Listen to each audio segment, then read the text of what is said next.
ಸೂರ್ಯ ಬಕ್ರಾದ 259 ಆಯತ್ತಿನ ಕನ್ನಡ ಅನುವಾದವ ನಾನು ತಿಳಿಸ್ತಾ ಇದ್ದೀನಿ.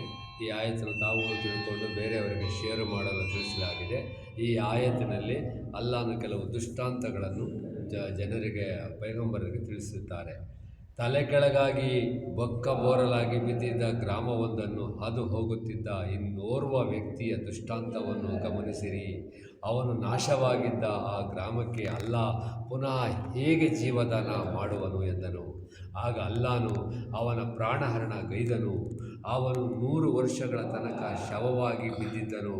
ಅನಂತರ ಅಲ್ಲಾಹನು ಅವನನ್ನು ಪುನಃ ಜೀವಂತಗೊಳಿಸಿ, ನೀನು ಎಷ್ಟು ಕಾಲ ಬಿದ್ದುಕೊಂಡಿದ್ದೆ ಎಂದು ಕೇಳಿದನು. ಅವನು 1 ದಿನ ಅಥವಾ ಕೆಲವು ತಾಸುಗಳಿದ್ದಿರಬಹುದು ಎಂದನು. ಅಲ್ಲ, ನಿನ್ನ ಮೇಲೆ 100 ವರ್ಷಗಳು ಇದೇ ಸ್ಥಿತಿಯಲ್ಲಿ ಸರಿದು ಹೋಗಿವೆ.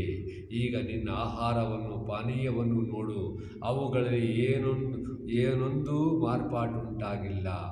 ಅತ್ತ ನಿನ್ನ ಕತ್ತಿಯನ್ನು ನೋಡು, ಅದರ ಅಸ್ಥಿ ಪಂಜರವು ಶಿಥಿಲವಾಗಿ ಹೋಗುತ್ತಲಿದೆ.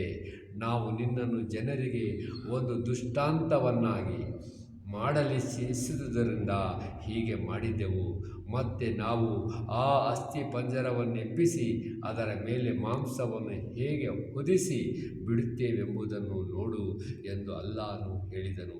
ಹೀಗೆ ವಸ್ತುಸ್ಥಿತಿ ಅವನ ಮುಂದೆ ವ್ಯಕ್ತವಾದಾಗ ಅವನು ಅಲ್ಲಾಹ್ ಪ್ರತಿಯೊಂದು ವಸ್ತುವಿನ ಮೇಲೆ ಅಧಿಕಾರ ಹೊಂದಿದ್ದಾನೆಂಬುದನ್ನು ನಾನು ಬಲ್ಲೆ